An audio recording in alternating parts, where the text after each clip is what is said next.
Topic है foundation of योग। इसके आगे के जो ब्लॉक्स हैं उस पे हम चर्चा करेंगे आज। आपका जो सेकंड ब्लॉक है, जिसमें कि आपकी योग की चार धाराएं या फोर स्ट्रीम्स ऑफ योगा हम देखें तो इसमें चार यूनिट्स हैं आपकी, जिसमें कर्म योग, भक्ति योग, ज्ञान योग और राजयोग है। इसी तरीके से जो आपका तीसरा ब्लॉक है, इसमें कुछ टेक्स्ट हैं, उनमें योग का क्या स्वरूप बताया गया है उसकी चर्चा की गई है। जैसे वेद में योग के बारे में क्या कहा गया है, रामायण और भगवत गीता में क्या है। उसके बाद तंत्र, जो एक ऐसा विषय है जिसको लोग अक्सर जो है गलत दृष्टि से देखते हैं, तो उसमें योग के लेकर क्या क्या बातें की गई है, क्या किस प्रकार से चर्चा की गई है। और नारद भक्ति सूत्र में और योग वशिष्ठ में योग का क्या स्वरूप है, वो आपको थोड़ा सा इंट्रोडक्शन टाइप ही उनको पढ़ना है। उसके बाद जो आपका फोर्थ ब्लॉक है, वो पूरा का पूरा जो हमारे योगीज रहे हैं अलग अलग कालों में, उनके जीवन को लेकर है, किस तरीके से उन्होंने योग को अपने जीवन में धारण किया और योग का प्रचार प्रसार किया। तो ये सारी चीजें ही आपको पढ़नी है। बहुत इंटरेस्टिंग ये विषय है, फाउंडेशन ऑफ योग, है ना। और आखिरी ब्लॉक तो और ज्यादा इंपॉर्टेंट है, क्योंकि आपको सीखने को बहुत कुछ मिलता है। तो एक एक करके हम शुरू करते हैं। पहले हम हमारी जो सेकंड ब्लॉक है उसको देख लेते हैं, उसमें किस प्रकार से वर्णन किया गया है। तो जो हमारा सेकंड ब्लॉक है, इसमें जो आपका ज्ञान योग पहला है ना, हम इसको पढ़ लेते हैं स्क्रीन। जी, अगर हम ज्ञान योग की बात करें मित्रों, तो ज्ञान योग आप सभी जानते हैं। तो ये हिंदू दर्शन में आत्मज्ञान और मोक्ष प्राप्ति का एक मार्ग है। अगर हम इसका संबंध देखें तो मुख्य रूप से अद्वैत वेदांत से इसको जोड़कर देखा जाता है, जिसमें क्या है कि आत्मा और ब्रह्म की एकता को प्रतिपादित किया गया है। अब हमारे जो चार मुख्य प्रकार के मार्ग हैं योग के, उनमें जो बुद्धि के माध्यम से अज्ञान किया नाश करता है या अविद्या को जो दूर करता है और आत्म साक्षात्कार की तरफ बल देता है, उसको हम ज्ञान योग कहते हैं। अगर हम श्रीमद् भगवत गीता में देखें तो श्रीमद् भगवत गीता में जो सांख्य योग है, तो सांख्य योग को ही ज्ञान योग कहा गया है। लेकिन हम मुख्य रूप से अगर बात करते हैं ज्ञान योग की, तो जो वेदांत की साधना होती है, उस वेदांत की साधना को ही ज्ञान योग के नाम से जाना जाता है। अगर आपने वेदांत दर्शन पढ़ा होगा या आगे आप उसको पढ़ेंगे भी, तो आप इसको बहुत अच्छी तरीके से कोरिलेट कर पाएंगे कि जो साधन उसमें बताए गए हैं, वही साधन ज्ञान योग के भी साधन है। अब इसमें जो मुख्य साधन होता है, जैसे हठ योग में अगर हम देखें तो शरीर को मुख्य साधन माना गया है, ज्ञान योग की साधना में ज्ञान को, बुद्धि को ही मुख्य साधन माना जाता है। अब ज्ञान योग की अगर हम बात करें तो ज्ञान योग के अनुसार आत्मा कैसी है, आत्मा आनंद स्वरूप है, ज्ञान स्वरूप है, सत है, कूटस्थ है, नित्य है, शुद्ध है और बुद्ध है। और जब हम अपने वास्तविक स्वरूप में आ जाते हैं तो हमें पता लगता है कि मैं ही ब्रह्म हूं, अहम ब्रह्मास्मि। ऐसी अनुभूति होती है। ये अंतिम लक्ष्य है ज्ञान योग का। सुनने मात्र से इसकी जो है उपलब्धि, इसकी प्राप्ति नहीं होती है, आपको इसके लिए कुछ साधन अपनाने होते हैं। वो साधन कौन कौन से हैं? तो ज्ञान योग की साधना को अगर हम देखें तो इसको दो तरीके से विभाजित किया गया है। ये क्वेश्चन काफी इंपॉर्टेंट हो सकता है, और ये आप ये मानकर चलिए कि ये आएगा ही, और सीधा सीधा ऐसे ही पूछा जाता है कि ज्ञान योग के बहिरंग साधन और अंतरंग साधन क्या है, उसका वर्णन कीजिए। तो दो प्रकार से इसकी साधना की जाती है मित्रों। पहला है बहिरंग साधन और दूसरा है अंतरंग साधन।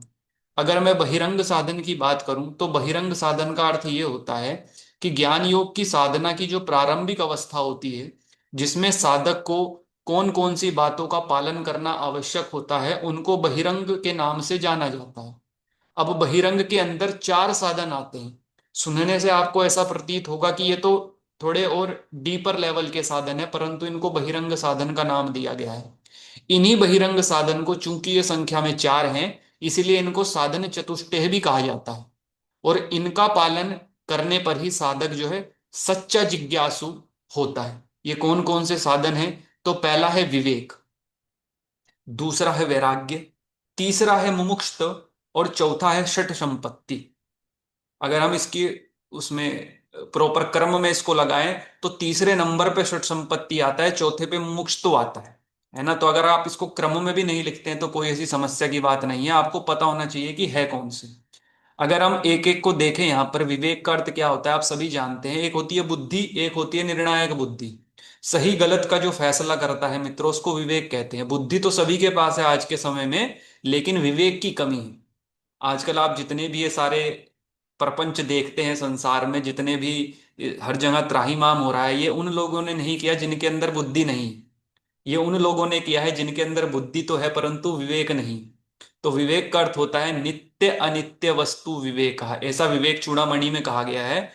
अगर आप लिखना चाहें, चूंकि आपके एसएलएम में भी दिया गया है, तो एक एक वर्ड के इनके जो है श्लोक हैं, सूत्र में इनको रखा गया है संस्कृत में, तो अगर आप इसको याद कर लेते हैं तो ये आपके लिए बहुत अच्छा हो जाएगा। तो आप इसका जो अर्थ है वो भूल नहीं पाओगे, क्योंकि श्लोक आपको याद रहेगा तो आप उसके आधार पर उसका अर्थ भी लिख सकते हो। तो जो नित्य वस्तु है, हमेशा रहने वाली है, उसको नित्य समझना, और जो खत्म हो जाने वाली है उसको ये समझना कि इसका एक ना एक दिन अंत हो जाएगा। इतना अगर आपके पास निर्णायक दिमाग है, बुद्धि है, तो वो विवेक होता है। और इसके द्वारा यह जाना जाता है कि ब्रह्म ही नित्य है और उसके अलावा जितनी भी सारी वस्तुएं हैं वो सारी की सारी अनित्य है। तो ये विवेक हो गया पहला साधन, ये आपके अंदर होना चाहिए, जो भी ज्ञान योग की साधना करता है उसके अंदर होना चाहिए। दूसरा होता है वैराग्य। वैराग्य का अर्थ होता है इहि सर्वभोगेषु इच्छा रहित्यम। इसका अर्थ क्या है? खाली उन इच्छाओं को नहीं त्यागना है जो इन संसार में हमको सुनाई या दिखाई देती हैं, बल्कि उन इच्छाओं को भी त्यागना है जिनको आप शास्त्रों में ये पढ़ते हो कि ऐसा कर्म करने से इस प्रकार के स्वर्ग की प्राप्ति होगी, ऐसा कर्म करने से उस प्रकार के हमको जो है पुण्य कर्म करेंगे तो स्वर्ग आदि भोग की प्राप्ति होगी। जैसे बहुत सारे तथाकथित जो अलग धर्म के लोग हैं वो ये मानते हैं कि जिहाद करें या इस तरह की काम करें तो आपको जन्नत मिल प्राप्त होगी या जो भी प्राप्त होगा, तो वो मतलब हायर पद को प्राप्त करने के लिए इस संसार में जो है लोगों को दुख देने से नहीं पीछे हटते। तो वैराग्य का अर्थ क्या है? पतंजलि योग सूत्र में बहुत अच्छी इसकी परिभाषा मिलती है। दृष्टानुश्रविक वितृष्णस्य वशीकार संज्ञा वैराग्य, मतलब वो विषय जो आप अपने सामने यहां पर देख रहे हैं। आप ये देख रहे हैं कि एक व्यक्ति जो है फला बड़े महल में रहता है, बड़ा ऊंचा पद उसने प्राप्त किया हुआ है। आप ये सुनते हैं ऋषि मुनियों के मुख से सत्संग में कि आप अच्छे कर्म करेंगे तो आपको स्वर्ग आदि भोग मिलेंगे, जहां पर आपको आयु जो है वो 1000 वर्ष तक की मिलेगी, आपको अप्सराएं मिलेंगी, आपके भोग आदि में कोई कमी नहीं रहेगी। उसकी भी इच्छा को पूरी तरीके से त्याग देना, ये मित्रों वैराग्य कहलाता है। अगर हम तीसरी बात करें, पहले मैं मुमुक्षुत्व आपको बता देता हूं। अगर हम मुमुक्षुत्व की बात करें, मुमुक्षुत्व क्या है? मुमुक्षुत्व है कि आपके अंदर एक तीव्र इच्छा होनी चाहिए, एक ज्वलंत इच्छा होनी चाहिए मोक्ष को प्राप्त करने के लिए। अभी हमारे अंदर इच्छा तो है लेकिन वो तीव्र नहीं। मतलब अगर अभी हम इच्छा करते हैं मोक्ष को प्राप्ति की और अभी हमें एक अच्छा पद मिल जाए, ऐशो आराम मिल जाए, ऐश्वर्य आदि मिल जाए, तो हम मोक्ष की इच्छा को कुछ समय के लिए छोड़ देंगे। हम बोलेंगे पहले इस संसार का आनंद ले लिया जाए। ये मुमुक्षुत्व नहीं होता है। मुमुक्षुत्व का अर्थ ये होता है मित्रों कि आपको संसार की समस्त वैभव समस्त संपदा भी मिल जाए, उसके बाद भी आप ये कहते हैं कि नहीं मुझे मोक्ष प्राप्ति ही चाहिए, तब तक मेरी जो है तृष्णा, मेरी जो अभिप्सा है ये शांत नहीं होगी, वो मुमुक्षुत्व होता है। उस प्रकार की प्रबल इच्छा जो है आपको आपके अंदर पैदा होनी चाहिए, तब आपको उस ईश्वर का साक्षात्कार स्वतः ही हो जाता है और बहुत सरल तरीके से हो जाता है। एक बहुत अच्छी कथा भी आती है, मैं आपको सुनाना चाहूंगा कि एक हमारी आपकी तरह ही एक बालक होता है, नया नया इस ज्ञान के योग के मार्ग में आया होता है। थोड़े दिन के ही आश्रम में निवास करने के बाद अपने गुरुदेव से पूछता है, गुरुदेव ईश्वर की प्राप्ति कब होगी? गुरुदेव ईश्वर से साक्षात्कार कब होगा? गुरुदेव वो बार बार ऐसे परेशान करते हैं। गुरुदेव बोलते हैं कि चलो आज तुम्हें ईश्वर की प्राप्ति करा ही देते हैं। तो उनको अपने साथ जो है सुबह स्नान के लिए गंगा में ले जाते हैं। अब वहां पर जब वो उस नदी में जाते हैं तो गुरु और शिष्य जो है साथ में वहां पर गोता लगाने जाते हैं। तो गुरु क्या करता है, शिष्य की गर्दन को पकड़कर पानी में डुबो देता है। जब बुरी तरीके से जो है शिष्य झटपटाता है, फिर थोड़ी देर के लिए कुछ सेकंड के लिए उसको बाहर निकालता है, वो सांस भी नहीं ले पाता, पुनः उसको अंदर डुबा देता है। शिष्य बिल्कुल समझ नहीं पाता ये क्या हो रहा है और पूरी तरीके से तड़पता है, हाथ पांव मारता है, मतलब उसके प्राण जो है निकलने ही वाले होते हैं। तब एकदम से गुरुदेव उसको बाहर निकालते हैं और कहते हैं कैसा अनुभव हो रहा था, क्या चाहिए था तुम्हें उस समय में? बोलता है जी सांस चाहिए थी, थोड़ा सा प्राण मिल जाए तो थोड़ा सा वायु मिल जाएगी। बोलता है उस क्षण जैसी तुम्हें इच्छा हो रही थी प्राण की, श्वास की, अगर इस संसार में रहते हुए ऐसी इच्छा तुम्हें ईश्वर प्राप्ति की हो जाए, ऐसी तड़प तुम्हारे अंदर आ जाए, तब तुम्हें ईश्वर की प्राप्ति हो जाए। तो आप एक स्वयं ये अपना अवलोकन कीजिए, क्या हमारे अंदर वो तीव्र इच्छा है। और वो तीव्र इच्छा में ये नहीं कहता हूं कि आपको ईश्वर प्राप्ति की हो, अगर आपको किसी भी चीज की है, किसी भी वस्तु की आप कामना करते हैं और इस प्रकार की अगर आपके अंदर तीव्र तीव्र इच्छा है, उत्कंठा है, तो वो आपको स्वतः ही मिल जाती है। क्योंकि महर्षि पतंजलि योग सूत्र में कहते हैं तीव्र संवेगा नाम आसन्ना, जैसी आपकी तीव्रता होती है साधन के प्रति, वैसा ही आपको जो है उपलब्ध हो जाता है। हालांकि उसको हम आगे डिटेल में पढ़ेंगे भी, पतंजलि योग सूत्र को। तो ये मुमुक्ष तो होता है मित्रों। अगर हम षट संपत्ति की बात करें तो षट संपत्ति का मतलब होता है 6 प्रकार की व्यक्ति के अंदर जो है बातें ऐसी होनी चाहिए जिनका उसको पालन करना है। ये 6 है संख्या में, इसलिए इनको षट संपत्ति कहा गया है। और इनको साधक की धरोहर संपत्ति माना गया। इन्हीं के सारे साधक साधना मार्ग में प्रवेश कर पाता है। कौन कौन से हैं? पहला है शम। शम का अर्थ होता है मनोनिग्रह, मतलब मन का नियंत्रण करना। अगर हम दम का बात करें तो दम का अर्थ होता है जो मन के अलावा हमारी बाकी इंद्रियां हैं, चक्षुरादि बाह्य इंद्रिया, उसका निग्रह करना जो है दम कहलाता है। ये सारी चीजें आपको थोड़ी थोड़ी जो है एग्जाम में लिख के आनी होंगी। उपरति का अर्थ होता है अपने ही धर्म में लगे रहना। जैसे मेरा धर्म क्या है, फिलहाल मेरा धर्म एज अ शिक्षक, एज अ टीचर है आपको पढ़ाना, तो मैं अपने धर्म में लगा रहूं। आपका एज अ धर्म अभी स्टूडेंट क्या है, पढ़ना, तो आप अपनी विद्या अध्ययन में लगे रहिए। आप एक माता के रोल में हैं, आप एक पिता के रोल में हैं, आप एक पति और पत्नी के रोल में हैं, तो जो भी आपका धर्म है आप अपने धर्म में लगे रहें, यही उपरति है। तितिक्षा क्या होती है मित्रों? तितिक्षा कहते हैं शीत उष्ण सुख दुख आदि सहिष्णुत्वम। जो भी सहनशीलता है, धैर्य का जो गुण है जो साधक के अंदर होता है, सुख में दुख में, गर्मी में लाभ में, हानि में, जय पराजय में, वो उसको समभाव से स्वीकार करता है, यही तितिक्षा है। भगवत गीता में इसको कहा गया है समत्वम योग उच्यते, समता का पालन करना। महर्षि पतंजलि इसको आसन के माध्यम से बताते हैं ततो द्वंद्वान अभिघात, द्वंद्वों को सहने की शक्ति, यही तितिक्षा है। श्रद्धा का अर्थ होता है जो गुरु वाक्य हैं, जो वेद के वाक्य हैं, जो शास्त्रों के वाक्य हैं, उनमें पूर्ण विश्वास रखना। कोई संशय नहीं होना चाहिए। अगर गुरु जी ने कुछ कह दिया, शास्त्रों में कोई चीज लिखी है, तो 100% सही है।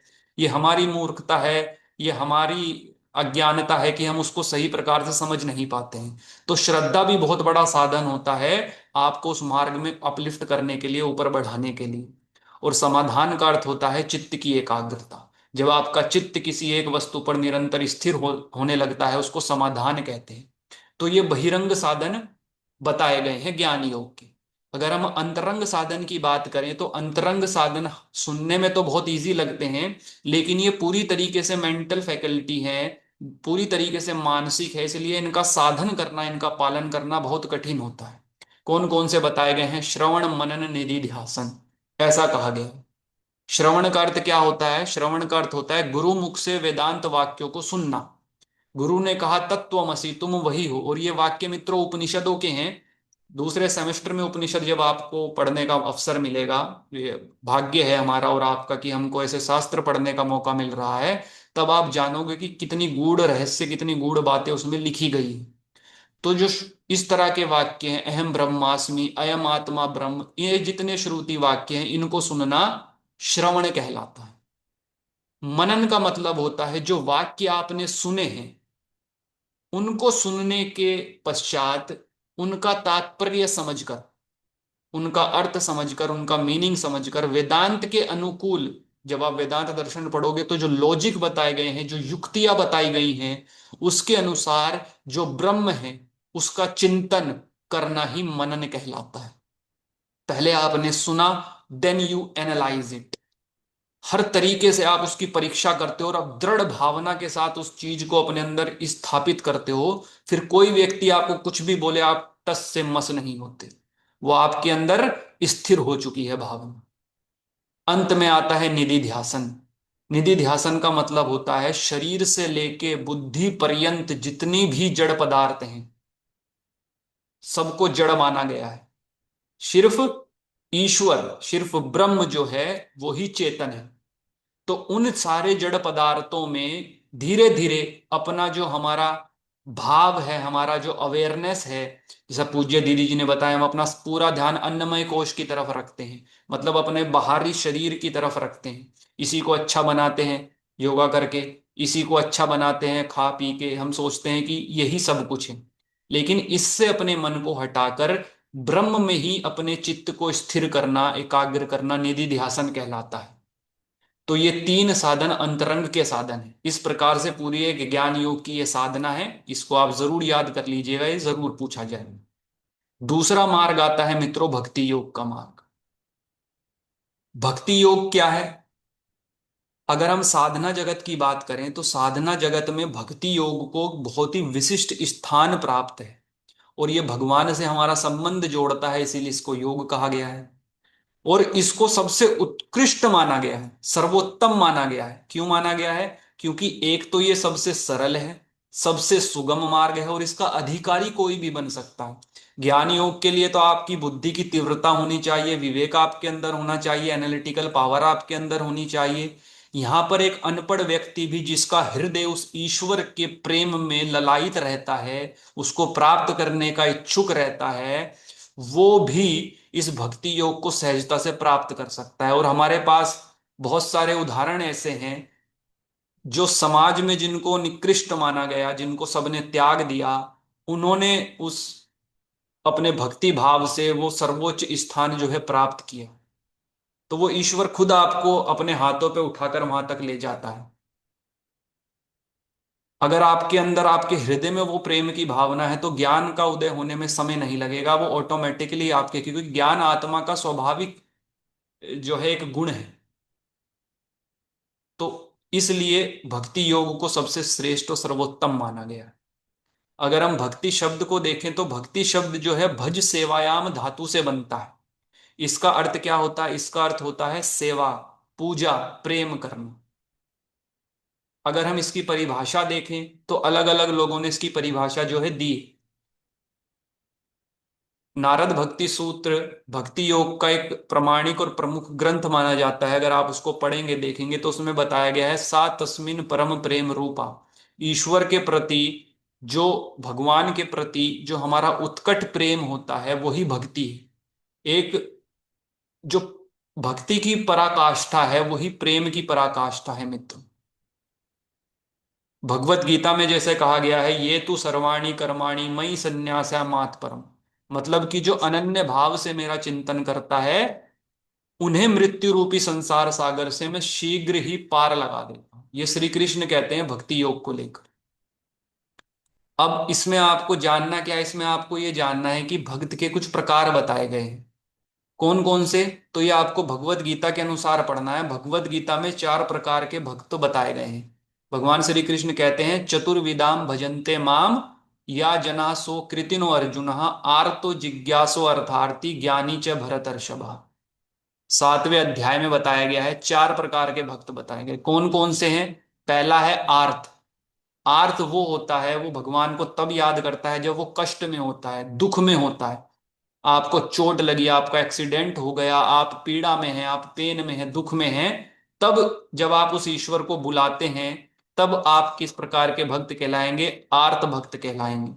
जैसे द्रौपदी जी ने महाभारत में जब हर तरीके से सारे दरवाजे उनके लिए बंद हो गए, उनके जो पति थे उन्होंने उसका साथ देने से मना कर दिया, तब वो तड़प के चिल्लाती हैं और ईश्वर उनकी सहायता करने के लिए प्रकट होते हैं। तो वो उदाहरण है आर्त भक्त का। दूसरा होता है अर्थार्थी। अर्थार्थी का अर्थ होता है, ये इस तरह, अर्थ का मतलब होता है पैसा। पैसे से मान लीजिए, जो भौतिक सुख है उससे मान लीजिए, या जो काम वासना है, मतलब जो भी हमारी कामना है ना, उन सब की इच्छा के लिए जब हम ईश्वर को याद करते हैं वो कहलाते हैं अर्थार्थी। और ये गलत नहीं है मित्रों। आप मांगोगे किससे? आप अपने पिता से ही तो मांगोगे। तो हम सबके परम पिता परमेश्वर हैं। तो जब हम इस प्रकार की इच्छा से उस ईश्वर के पास जाते हैं, उनसे याचना करते हैं, तो हम अर्थार्थी की कैटेगरी में आते हैं। तीसरे होते हैं जिज्ञासु। जिज्ञासु वे होते हैं जो खुद के लिए तो कुछ नहीं मांगते लेकिन ईश्वर को समझना चाहते हैं, ईश्वर को जानने में उनकी इच्छा होती है। जैसे बहुत सारे तत्वदर्शी जो होते हैं, बहुत सारे, एक तरीके से आप ये मान लीजिए जो वैज्ञानिक कोटि के लोग होते हैं, जो ये जानना चाहते हैं कि प्रकृति किस तरीके से है, कैसे ये ब्रह्मांड की उत्पत्ति हुई है, कैसे ये बना है। तो इन सब में अपना जीवन लगा देते हैं। वो जिज्ञासु वाले भक्त होते हैं, कहीं ना कहीं वो ईश्वर के ही पास जा रहे हैं, ईश्वर को ही जानना चाहते हैं, उनको पाने की उनकी एक आकांक्षा। चौथे प्रकार के होते हैं ज्ञानी भक्त। ज्ञानी भक्त जो होते हैं, क्योंकि ऊपर के जो तीनों भक्त थे ये सकाम भक्त कहला जाते, मतलब इनके अंदर एक आसक्ति होती है, किसी चीज की इच्छा है, भले ही वो ईश्वर को जानने की इच्छा है, लेकिन एक इच्छा है। लेकिन जो ज्ञानी भक्त होता है वो निष्काम भक्त होता है, निष्काम भाव से ईश्वर की भक्ति करता है।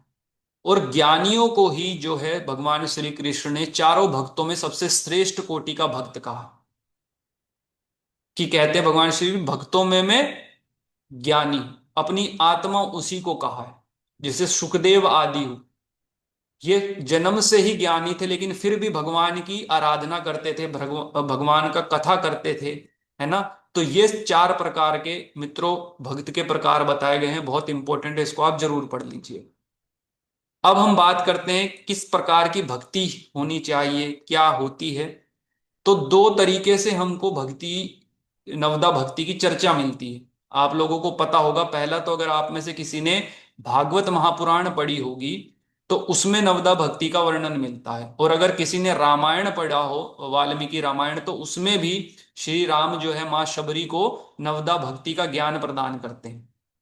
तो अभी आपको जो इसमें पढ़ना है वो भागवत महापुराण के अनुसार आप इसको पढ़ के लिख के आ सकते हैं।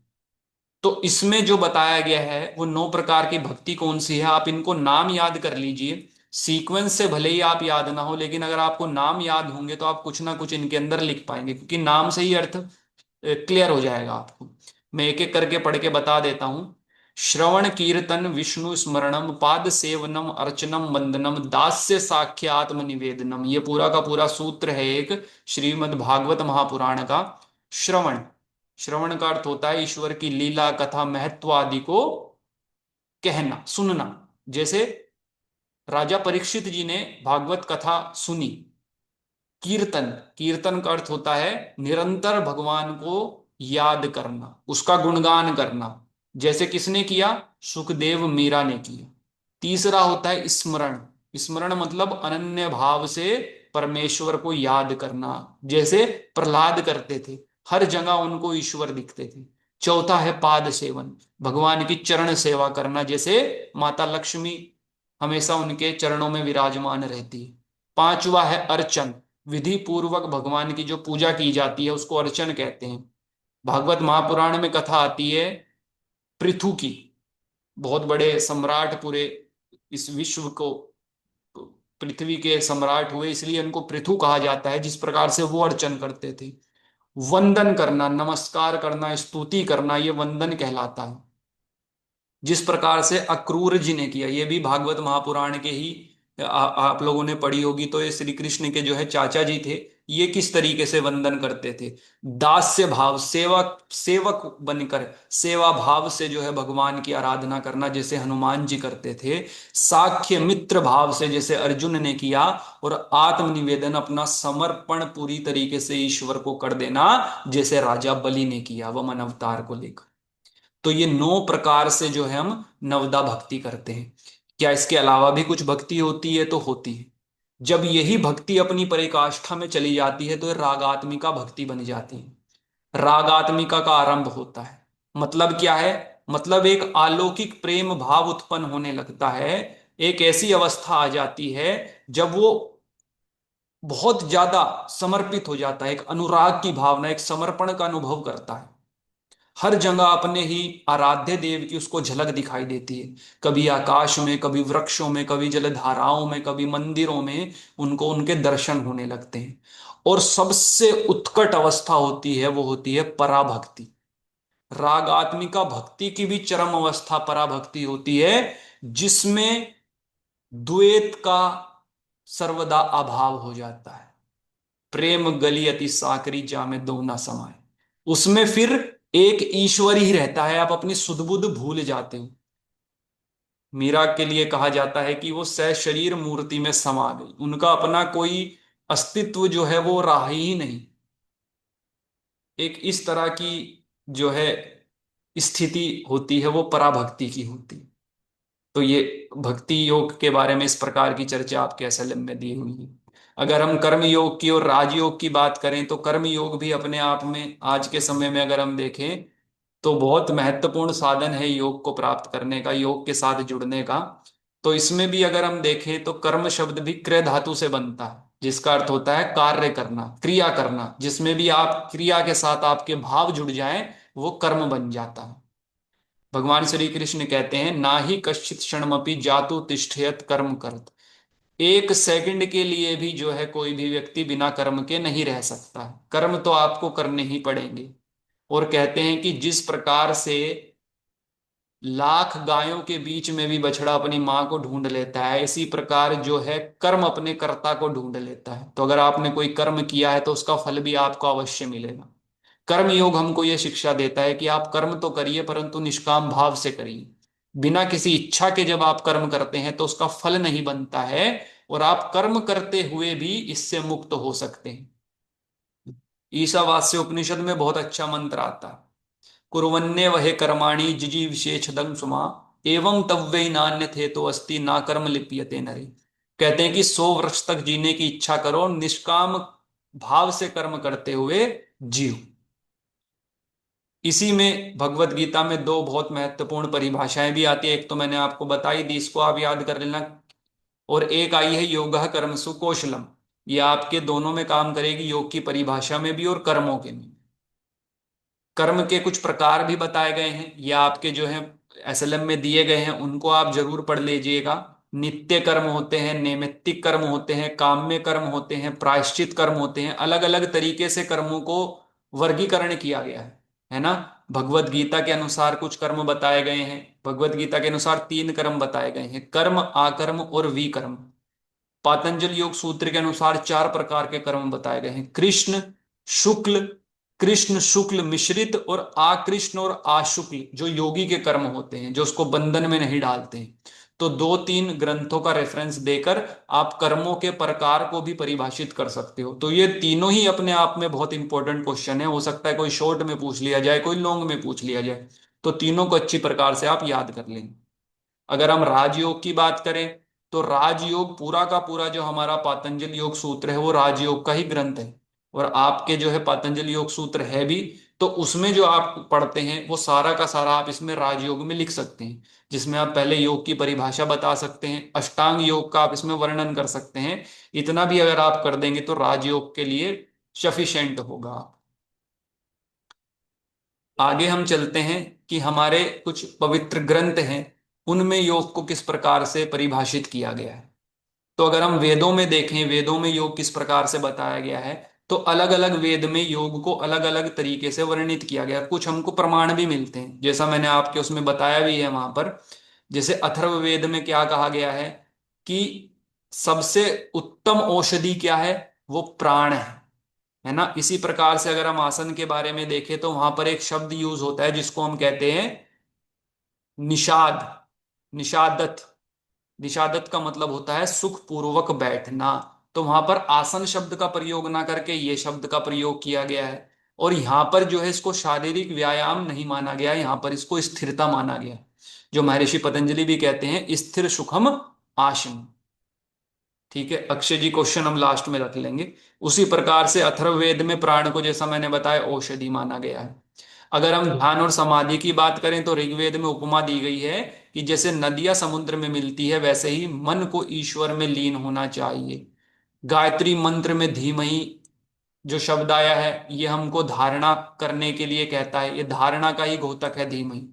तो इस प्रकार से जब हम देखते हैं तो हमको वेदों में ये सारी चीजें योग से, तो आप इसको इस तरीके से बना सकते हैं कि जो अष्टांग योग है उस प्रकार से उस अंगों का वर्णन वेदों में किस प्रकार से कहाँ कहाँ पर मिलता है ना। तो ये सारी चीजें आप इसमें देख सकते हैं। प्रत्याहार का वर्णन आपको उसमें मिल जाएगा, आपके एसएलएम में बहुत अच्छे से बताया गया है। जो पूरा का पूरा रथ रूपक है, जो आप जो है कठोपनिषद में भी पढ़ते हैं, वो सारा यजुर्वेद में बताया गया है। शरीर को रथ माना गया है, इंद्रियों को घोड़े माना गया है, मन को लगाम माना गया और बुद्धि को सारथी माना गया है ना।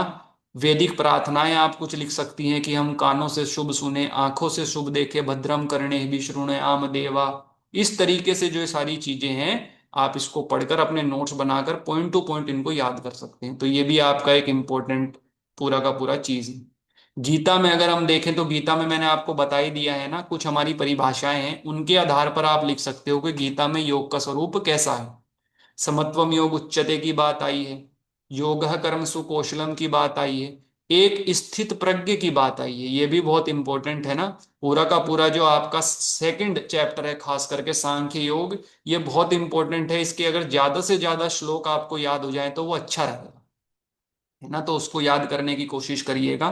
तो स्थित प्रज्ञ की भी बात वहां पर की गई है कि वह व्यक्ति जिसकी बुद्धि स्थिर हो और कछुए की तरह अपनी इंद्रियों को उसने समेट लिया हो। अर्थ क्या है, हमारी इंद्रियां बाहर की तरफ ज्यादा परसेप्सिव रहती हैं, बाहर की चीजों को हम ग्रहण करते हैं। अब हमें क्या करना है, अंदर की चीजों को ग्रहण करना है।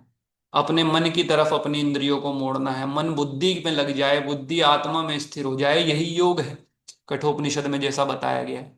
उसके बाद ध्यान योग की चर्चा भी भगवत गीता में की गई है कि ध्यान के लिए स्थान कैसा होना चाहिए, आसन कैसा होना चाहिए, पोस्चर कैसा होना चाहिए, काया ग्रीवा, जो आपका शरीर है वो पूरी रीढ़ आपकी सीधी होनी चाहिए, आपकी जो दृष्टि है वो नासिकाग्र दृष्टि होनी चाहिए। ये पूरा का पूरा जो आपका छठा चैप्टर है ध्यान योग का, उसमें वर्णन मिलता है।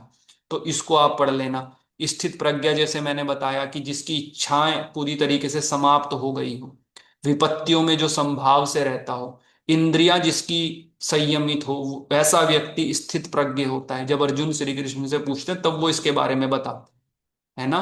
तो इस तरीके से आप इसको देख लेना। अगर हम रामायण की बात करें तो रामायण जो है ये भी हमको किसकी शिक्षा देता है, व्यवहारिक योग की शिक्षा देता है।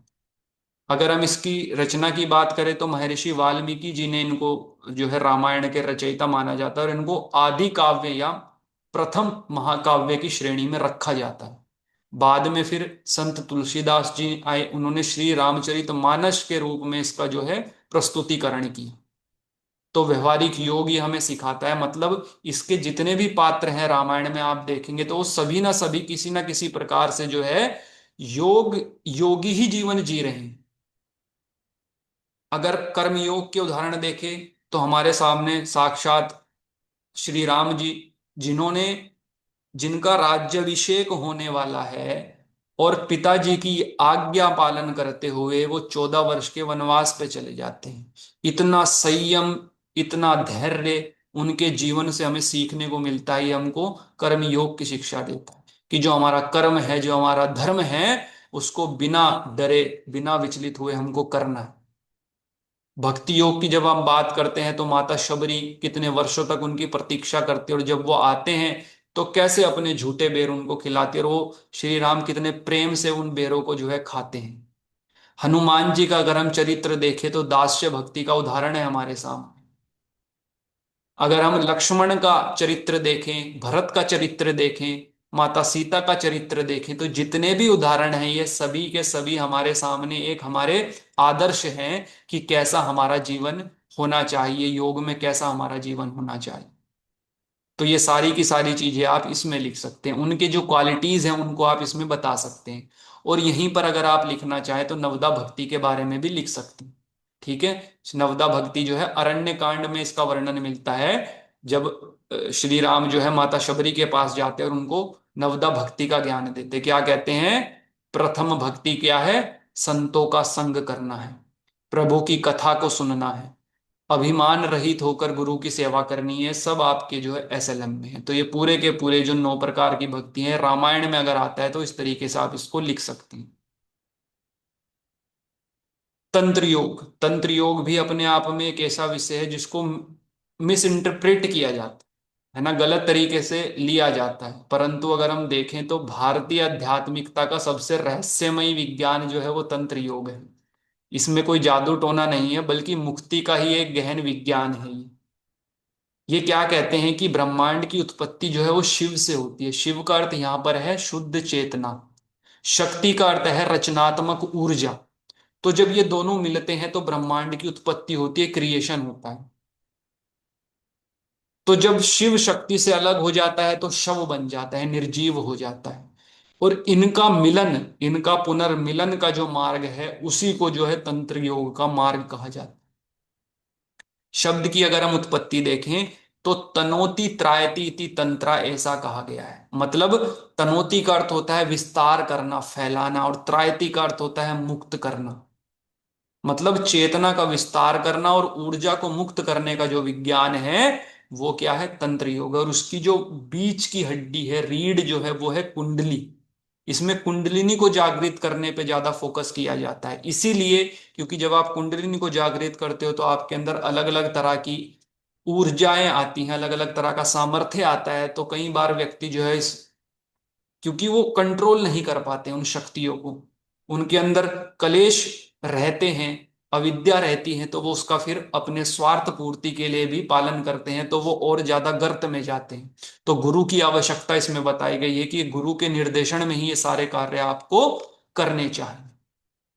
इसमें जो मुख्य रूप से एक कॉन्सेप्ट आता है वो पंचमकार का आता है, इसको आप जरूर जान लीजिए। पंचमकार असल में है क्या।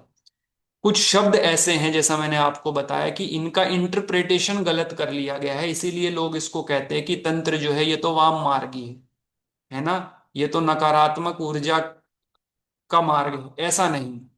इसमें पंचमकार क्या है, तो पहला है मध्य। अगर हम शाब्दिक अर्थ देखें मध्य का, तो हमको सुनने में कैसा आता है कि मध्य का अर्थ होता है शराब।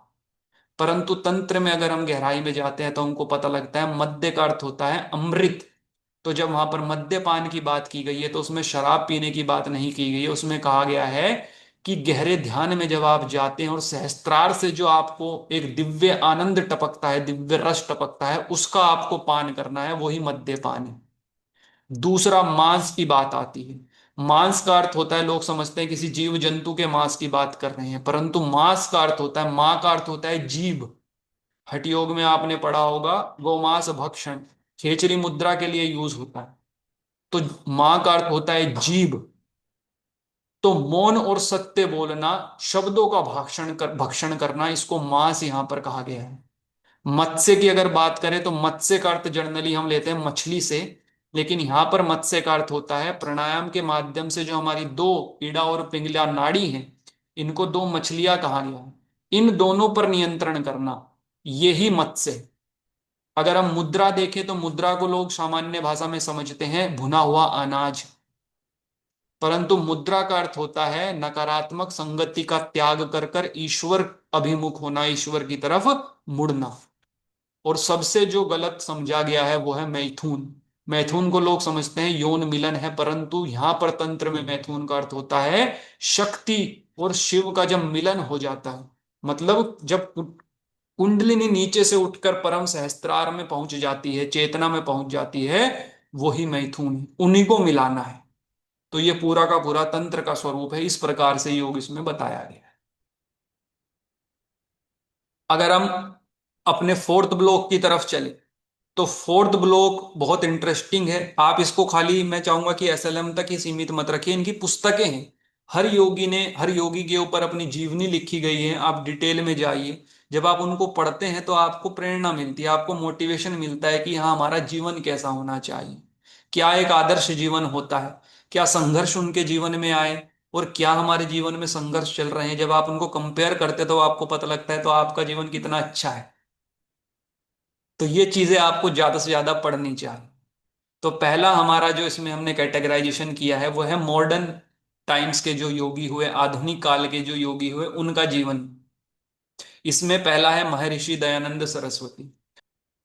तो महर्षि दयानंद जो थे, इनका जन्म जो है आप सभी को पता है 1824 में हुआ। कहां पर हुआ, सलम मेरे को लगता है तो टंकारा गुजरात में हुआ। और इनका बचपन का नाम क्या था, बचपन का नाम बताइए।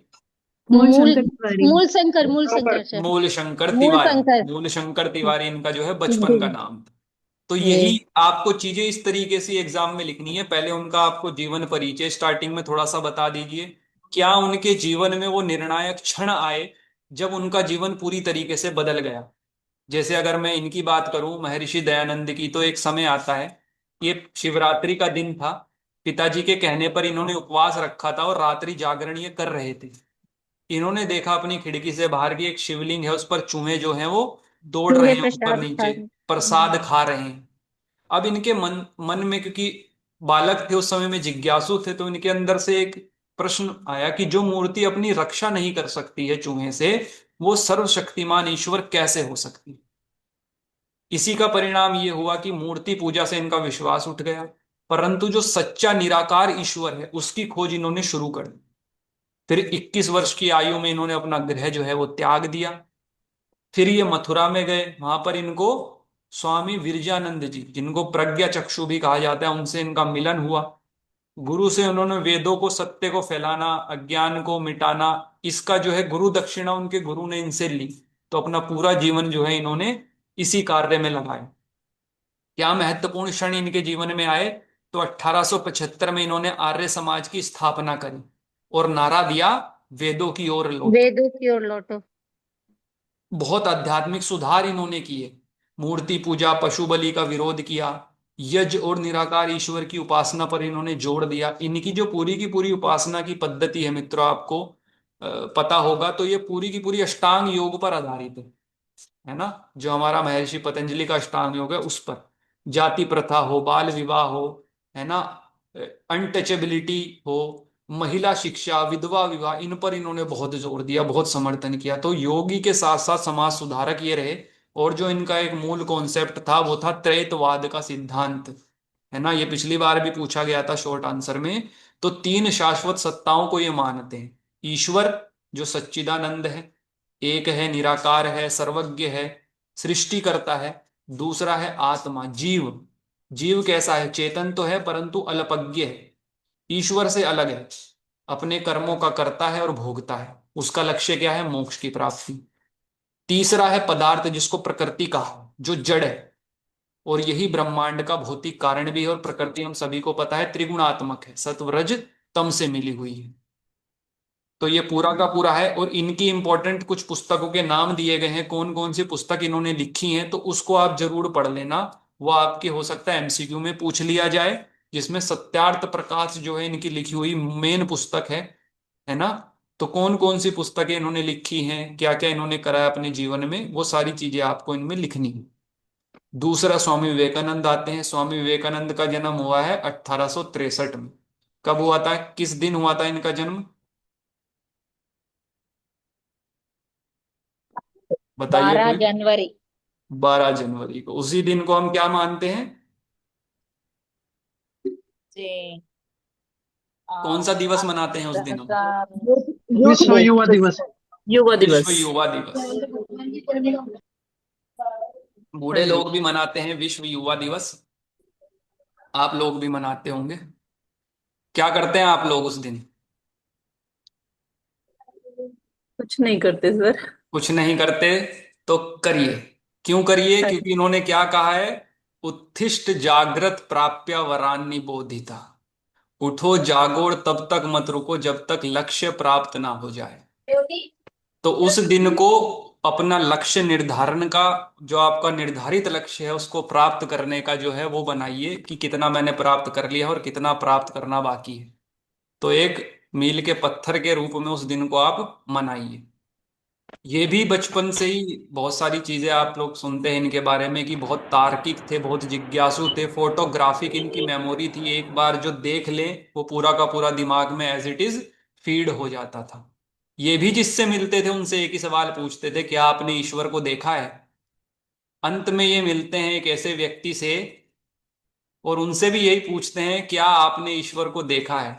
और जो वो उत्तर देते हैं, उनसे वो बिल्कुल अवाक रह जाते हैं, कहते हैं हाँ मैंने देखा है, जैसे मैं तुम्हें देख रहा हूं। इस उत्तर से जो उनको दिया था, रामकृष्ण परमहंस ने उनके जीवन को पूरी तरीके से बदल दिया, और वो नरेंद्र दत्त से स्वामी विवेकानंद बन गए। जो निर्णायक क्षण इनके जीवन में आया वो था शिकागो का 1893 का दिन। वो दिन था विश्व धर्म संसद में, जब विश्व के कोने कोने से लोग आए हुए थे और अपना भाषण वहां पर दे रहे थे। उस समय भगवा धारण किए, भारत भारत की संस्कृति का ज्ञान लिए एक व्यक्ति मंच पर चढ़ता है। और वो व्यक्ति जो पूरी तरीके से वहां पर बैठे बोर हो चुके थे ज्ञान की बातें सुनकर, उनके सामने खड़ा होता है और कहता है, अमेरिका के भाइयों और बहनों, जब वो इस तरीके से बोलते हैं तो इस वाक्य को सुनकर वहां पर उपस्थित जो 7,000 लोग थे वो मंत्र मुग्ध हो जाते हैं और खड़े होकर 2 मिनट तक तालियां बजाते हैं। इस दिन के बाद से वही वो दिन था, मैं तो ये कहूंगा कि जिन उस दिन ने स्वामी विवेकानंद को पूरे विश्व में पहचान दिलाई। अगले दिन जो है उनको सर्वश्रेष्ठ वक्ता घोषित किया गया। वहां से फिर वो अलग अलग देशों में गए, पॉपुलैरिटी उनकी बढ़ गई। और संदेश क्या था उनका? संदेश यही था कि हिंदू धर्म जो है धर्मों की जननी है, जिसने दुनिया को सहिष्णुता सार्वभौमिक स्वीकृति दिलाई। वापस आए। वापस आकर फिर उन्होंने जो उनका सिद्धांत था वो था व्यवहारिक वेदांत का सिद्धांत। प्रैक्टिकल वेदांत को वो मानते थे। जीव ही शिव है ऐसा कहते थे। और दारिद्र नारायण, मतलब गरीब और रोगियों की सेवा करना ही ईश्वर की पूजा है। बहुत सारे इनके जीवन में बहुत ऐसे कठिन समय भी आया, गरीबी भी इनको देखनी पड़ी। एक वाक्य भी आता है कि जब मंदिर में जाते हैं माता के पास कुछ मांगने के लिए, परंतु कुछ मांग नहीं पाते हैं ना, पढ़िएगा आप उसको, बहुत अच्छा इनका जीवन रहा है। अंत में फिर इन्होंने भी क्या किया? किसकी स्थापना करी थी इन्होंने, बताइए कोई। रामकृष्ण मिशन। रामकृष्ण मिशन, है ना। बहुत जितने भी इंटेलिजेंट लोग हैं आज के समय में ज्यादातर वो आपको वहीं पर मिल जाएंगे। आदर्श वाक्य इनका क्या था? आत्मनो मोक्षार्थ जगत हिताय च, स्वयं की मुक्ति और जगत के कल्याण के लिए कार्य करो। राजयोग, कर्म योग, भक्ति योग, ज्ञान योग, सब पे इन्होंने अपनी पुस्तकें भी लिखी, है ना। तो वो पूरी की पूरी जो हमारा अष्टांग योग है, जो पूरा का पूरा पातंजलि योग सूत्र है, उस पे जो इनकी कमेंट्री है वो राजयोग के नाम से ही जानी जाती है। फिर आते हैं हमारे महर्षि रमन और श्री अरबिंदो। ये भी अद्भुत रहे। आधुनिक भारत के ही दो महान आध्यात्मिक विभूति इनको माना जाता है। श्री अरबिंदो की अगर मैं बात करूं तो 1872 से 1950 तक का इनका जीवन काल रहा। क्या कार्य इन्होंने अपने जीवन में नहीं किया होगा। क्रांतिकारी भी रहे, स्वतंत्रता सेनानी, बहुत अपना पूरा का पूरा राइटिंग करते थे, लोगों के अंदर देशभक्ति की, देश भाव प्रेम की भावना जगाते थे। पूरे इनका जो है पठन पाठन वो विदेश में ही हुआ, लेकिन फिर भी इनके अंदर भारत माँ के प्रति बहुत प्रेम था। उस टाइम पे जैसे अभी आईएएस की परीक्षा होती है, वहां पर भी एक परीक्षा होती थी, जानबूझकर घुड़सवारी में ये गिर गए, फेल हो गए, ताकि इनको वहां नहीं जाना था। यहाँ पर ये आए, जेल में रहे। जेल में इनको मौका मिला उपनिषदों के अध्ययन करने का। और जब ये जेल में गए तब ये अरबिंदो थे, और जब ये जेल से बाहर आए तो ये महर्षि अरबिंदो बन चुके थे। उस टाइम पे कहते हैं कि इनको जेल में ही स्वामी विवेकानंद के भी दर्शन हुए।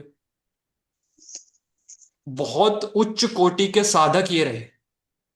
5-5 घंटा प्राणायाम करते थे। किसी ने इनको कह दिया कि निर्विचार की साधना करिए। 3 दिन में निर्विचार समाधि इन्होंने प्राप्त कर ली थी। कहते हैं कि इनके आश्रम में देवता ऊपर से नीचे आते थे, क्योंकि इनकी चेतना जो है इतनी उच्च कोटि की थी, उच्च स्तर की थी। और जब इन्होंने अपना शरीर त्यागा तो शायद 2 या 3 दिन तक इनके कमरे से जो है एक प्रकाश पुंज निकलता रहा। तो इतने महान ये योगी रहे। इंटीग्रल योग, एकात्म योग की इन्होंने शिक्षा दी। इनके लिखे हुए बहुत ग्रंथ मिलते हैं, लेकिन आप पढ़ोगे तो इतनी टिपिकल हिंदी है, इंग्लिश भी मैं कहूंगा, आप समझ नहीं पाओगे। शब्द को पढ़ते पढ़ते आपको लगेगा कि क्या हो रहा है। सावित्री इनका एक महान ग्रंथ है ना। बहुत सारे ये जो लेटर लिखते थे, उन लेटरों को भी एक पूरा वो करके एक पुस्तक बनाई गई है।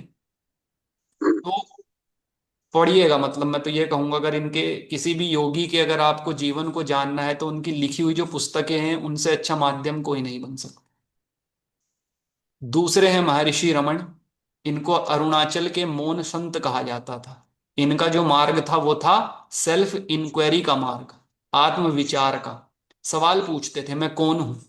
कोई विचार आ रहा है, कोई इमोशंस आ रहे हैं, कोई भाव उत्पन्न हो रहा है तो वो पूछते थे कहाँ से उत्पन्न हो रहा है, उसकी जड़ में जाते थे, पूछते पूछते समाधि लगा देते थे, है ना।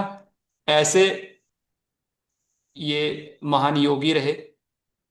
16 वर्ष की आयु में इनको जो है अत्यंत तीव्र मृत्यु का भय प्राप्त हुआ था। तब इन्होंने मरने का नाटक किया। शरीर इन्होंने अपना पूरा का पूरा रोक लिया, सांस को रोक लिया, ऐसी अनुभूति की कि शरीर मर गया है। लेकिन उसके बाद भी इन्होंने कहा शरीर तो मर गया लेकिन मैं भी अभी जिंदा हूं, तो मतलब मैं शरीर नहीं हूं, मैं आत्मा हूं। अब ये कोई विचार नहीं था, ये प्रत्यक्ष सत्य था। घर छोड़ा, घर छोड़कर ये गए तिरुवन्नमलाई पर्वत पर, अरुणाचल की पहाड़ी पर, और वहीं पर रहे। वहां पर अंग्रेज आए, उन्होंने इनके बारे में सुना पढ़ा, तो इन्होंने अपनी पुस्तक में जब इनका जिक्र किया तब इनकी ख्याति बहुत दूर तक फैली। तो इनका सीधा सा मार्ग था जिसको कहते हैं मैं कौन हूं।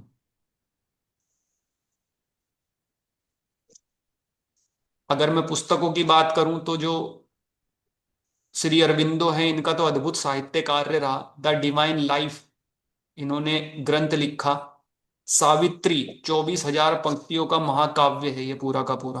द सिंथेसिस ऑफ योग इन्होंने लिखी, है ना। ये सारी चीजें पुस्तकें हैं, आपको इनकी पढ़नी चाहिए और पता भी होना चाहिए। महर्षि रमण ने कम लिखे, मैं कौन हूं ये लिखी है, पुस्तक मिल भी जाती है। उपदेश सारम इन्होंने लिखा, है ना। और एक अपनी ही उधर की भाषा में उल्लुदु नरपदु, ये मतलब वास्तविकता और सत्य पर गहन छंद, ये पुस्तक इन्होंने वहां पर लिखी। उसके बाद अगर हम मध्यकालीन में आ जाए तो मध्यकालीन में कबीरदास, तुलसीदास, ये जो ये अपने आप के योगी थे। कबीरदास की अगर बात करूं तो इनका जो है जन्म को लेकर तो कोई निश्चित जानकारी प्राप्त नहीं होती है, लेकिन ऐसा माना जाता है कि 14वीं से 15वीं शताब्दी के बीच वाराणसी में इनका जन्म हुआ था। ये एक दोहे में भी लिखते हैं, क्योंकि इनकी सारी जो बातें हैं पता लगती है वो इनके दोहों के माध्यम से पता लगती है। तो उसमें लिखते हैं कि काशी में प्रकट भय रामानंद चेताए, मतलब काशी में प्रकट हुए थे और रामानंद जो है इनके गुरु थे। जाति के बारे में ये खुद लिखते हैं, जाति जुलाहा नाम कबीरा। तो इस तरीके से हम इनके बारे में हमको जानकारी प्राप्त होती है।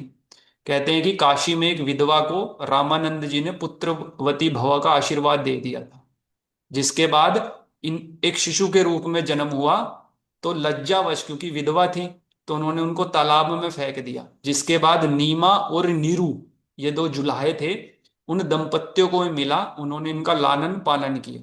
तो पिता का अगर नाम पूछा जाए एग्जाम में आपसे कौन थे माता पिता, तो नीमा और नीरू इनके माता पिता थे। और बहुत कटाक्ष करते थे, बहुत व्यंग करते थे, है ना, सबके ऊपर करते थे, चाहे हिंदू हो चाहे मुस्लिम हो, सबको अलग अलग तरीके से अपनी अपनी उसमें व्यंग्यात्मक बातें बोलते थे। हिंदुओं को लेकर ये क्या बोलते थे, पाथर पूजे हरि मिले तो मैं पूजू पहाड़, ताते ये चाकी भली पीस खाए संसार। मुसलमानों को बोलते थे ये कांकर पाथर जोड़ के मस्जिद लिए बनाए, ताचड़ी मुल्ला बांग दे क्या बहरा हुआ खुदाए। सुबह सुबह बजाते थे, इतना तेज थे, है ना।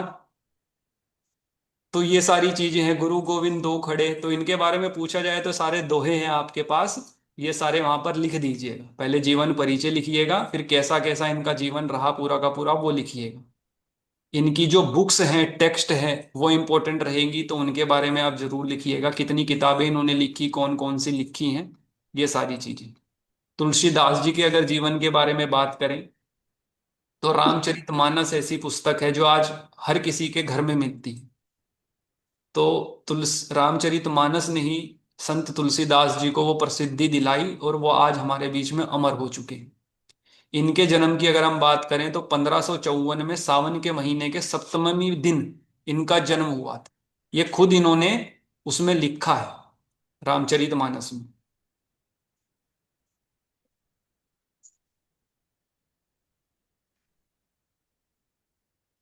राम भक्ति इनके बारे में, हुलसा देवी और आत्माराम दुबे इनके माता और पिता का जो है नाम था, है ना। इनके बारे में भी ये माना जाता है कि आध्यात्मिक तौर पर तो इनके जो गुरु थे वो हनुमान जी थे। इन्होंने ही तुलसीदास जी को इन्होंने अपना आराध्य माना, और भगवान राम के नाम से जो है पूरा उनको मिलवाया। एक और इनके बारे में कथा आती है कि 12 महीने तक ये अपनी माँ के गर्भ में रहे, और साथ ही जब ये पैदा हुए तो इनके 32 दांत थे। तो बचपन में इनका नाम क्या था? राम बोला। और इसको अपशगुन माना जाता है, परंतु इन्होंने इस चीज को गलत साबित किया। इतने महान जो है ये व्यक्तित्व बने। एक और बहुत प्रसिद्ध इनके जीवन को लेके कहानी आप लोगों ने सुनी होगी, इनको और इनकी पत्नी के बीच में। इनकी जो जी। पत्नी थी उनका नाम था रत्नावली। अली। अब पत्नी से इतनी आसक्ति और इतना प्रेम था कि एक दिन वो पत्नी अपने मायके चली गई।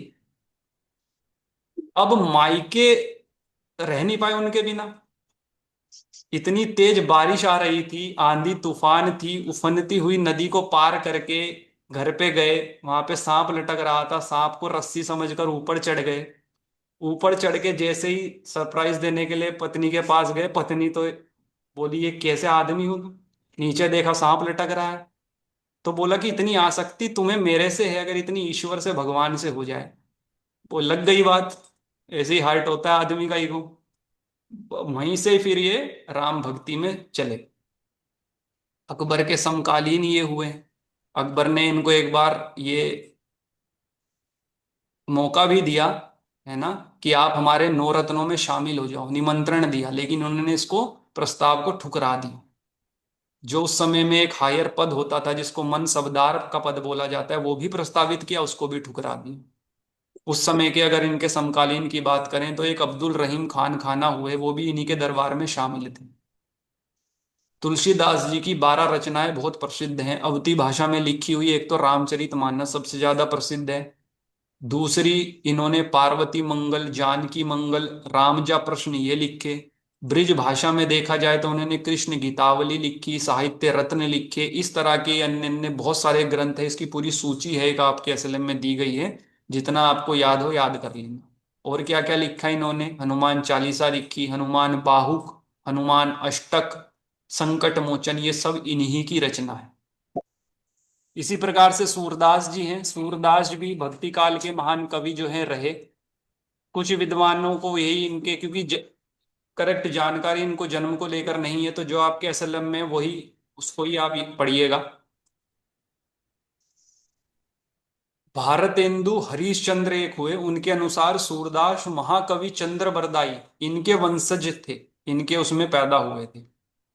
इनकी भी जो प्रमुख रचनाएं थी, सूर सागर, साहित्य लहरी, नल दमयंती और ग्रंथ 84 वैष्णव, जो आजकल बहुत प्रसिद्ध है। और कई विद्वान तो ये मानते हैं कि 16 ग्रंथों की रचना इन्होंने की थी। तो ये सूरदास जी का पूरा जो है जीवन रहा। बचपन से ही तो नेत्रहीन थे, बचपन से ही ये नेत्रहीन थे, है ना, लेकिन फिर भी क्योंकि वो हमारी उसमें रुकावट पैदा नहीं करते, बहुत अनन्य जो है श्री कृष्ण के ये भक्त हुए। फिर हमारी जो है प्राचीन, अगर हम योगियों की बात करें तो उसमें आपके महर्षि पतंजलि हैं, आदि शंकराचार्य और गुरु गोरक्षनाथ हैं। महर्षि पतंजलि के बारे में बहुत विवादित इनका पूरा जीवन रहा, क्योंकि सही इंफॉर्मेशन ये नहीं मिलती है कि महर्षि पतंजलि असल में कौन से वाले हैं, है ना। एक पूरा का पूरा जो आप स्टार्टिंग में पतंजलि जी को नमन करते हैं, जब वो पढ़ते हैं आप, योगेन चित्तस्य पदेन वाचाम मलम शरीरस्य च वेद केना योपा करोतम प्रवरम मुनीनाम पतंजलिम प्रांजलि रानतोस्मि। इसके आधार पर देखा जाए तो आयुर्वेद के जो रचनाकार हुए हैं, है ना, उसके बाद जो वाणी की शुद्धि के लिए व्याकरण, और मन की शुद्धि के लिए योग शास्त्र, इनके जो रचनाकार हुए तीनों एक ही महर्षि पतंजलि हैं। कहीं कहीं पर अलग भी मिलते हैं, है ना।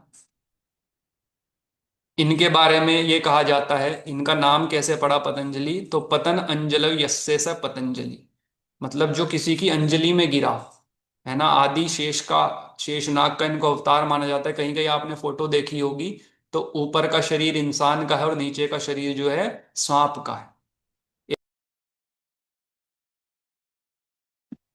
सर वीडियो नहीं आ रहा है, साउंड भी नहीं आ रहा है।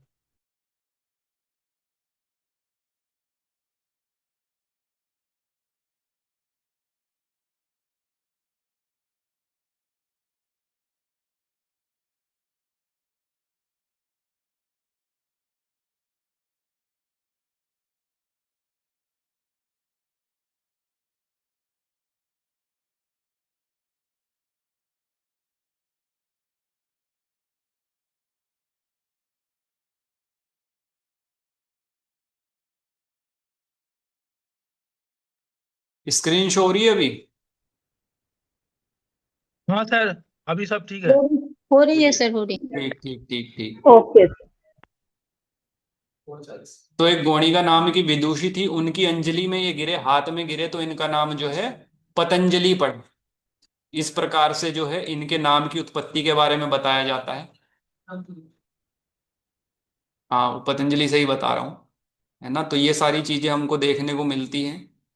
योग सूत्र की अगर हम बात करें तो योग सूत्र पूरा का पूरा ग्रंथ जो है इन्होंने लिखा, अत्यंत संक्षिप्त 195 उसमें सूत्र हैं, उन पर फिर बहुत सारी कमेंट्री लिखी गई, जिसमें व्यास भाष्य जो है वो सबसे मूलभूत भाष्य है। फिर बहुत सारी अलग अलग कमेंट्रीज लिखी गई, वाचस्पति मिश्र जी ने लिखी, तत्वशारदी, राजभोज ने लिखी, स्वामी विवेकानंद राजयोग जो मैंने अभी आपको बताया वो लिखी। तो ये सारी चीजें आप महर्षि पतंजलि के उसमें पूरी की पूरी लिख सकते हैं। आदि शंकराचार्य जी की अगर बात करें तो अद्वैत के ये आचार्य हुए।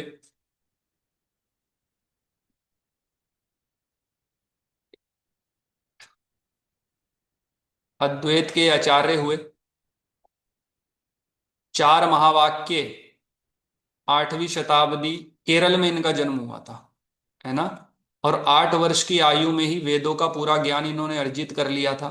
घटना आपने सुनी होगी, सन्यास की तीव्र इच्छा हुई, माता जी ने मना कर दिया, नदी में नहा रहे थे, मगरमच्छ जो है उनकी टांग पकड़ लेते हैं। अब वो देवता के रूप में ही कोई मगरमच्छ वहां पर आए थे, तब बोले बचाओ बचाओ, तो कोई बचाया, तो इन्होंने बोला माँ अब तो वो दे दो मुझे, कुछ क्षण तो मैं सन्यासी का जीवन जी लूं। तो माँ जैसे ही बोलती है कि ठीक है मैं अनुमति देती हूँ, वैसे ही वो मगरमच्छ भी वहां से गायब हो जाता है। ठीक है, वो ग्रह त्याग देते हैं। उसके बाद जो है इन्होंने जो कृत्य किया अपने जीवन में, वो मुझे लगता है कोई 32 जीवन भी ले ले तो ना कर पाए, जो इन्होंने 32 वर्ष की आयु में कर लिया। 4 मठों की स्थापना करी, पुरी में, श्रृंगेरी में, द्वारका में और बद्रीनाथ में। वेदों के संरक्षण के लिए भारत के चारों धामों में, कोनों में उनकी स्थापना करी। उस टाइम पे बौद्ध धर्म जो है अपने बहुत उच्च शिखर पे था। तब इन्होंने जो है वहां पर जाके उनके साथ शास्त्रार्थ करते थे, और उनको वापस जो है अपनी वेदों की जो मूलभूत शिक्षा है ज्ञान योग की, उसकी तरफ लाते थे। मुंडन मिश्र का और इनका बहुत प्रसिद्ध एक शास्त्रार्थ है, वो आप जरूर पढ़िएगा सुनिएगा, है ना। और भज गोविंदम व्यवहारिक उपदेश देते थे, हालांकि ज्ञान योग के समर्थक थे, लेकिन फिर भी भक्ति योग के बारे में चर्चा इन्होंने करी थी। भज गोविंदम, भज गोविंदम ऐसा कहते थे। गुरु गोरक्षनाथ जी की अगर बात करें तो गुरु गोरक्षनाथ जी का भी जीवन जो है एक इसी तरीके से हमको देखने को मिलता है। 1900 12वीं शताब्दी के बीच में इनका कालखंड रहा, है ना। हालांकि इनको अब तक भी बताते हैं कि ये है गुरु मत्स्येंद्र नाथ जो हुए, उनके ये शिष्य थे। तो पूरी की पूरी नाथ परंपरा जो है आती है हठयोग, जब आप पढ़ेंगे उसमें पूरी की पूरी एक सूची दी गई है।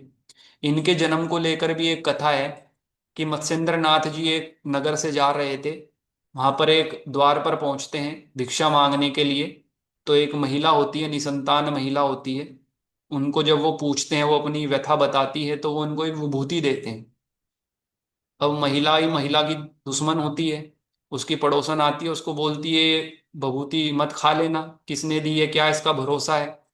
तो वो उसको क्या करती है, गांव में जहां पर गाय बंधती है वहां पर इसको फेंक देती है, जो गोबर का स्थान होता है जहां पर गोबर का ढेर लगा होता है। अब वहां पर छोड़कर अपना वो लग जाती हैं। 12 वर्ष के बाद फिर से मत्स्येंद्र नाथ उस नगर से गुजरते हैं और देखते हैं कि देखता हूँ अब तो वो बालक जो है बड़ा हो गया होगा।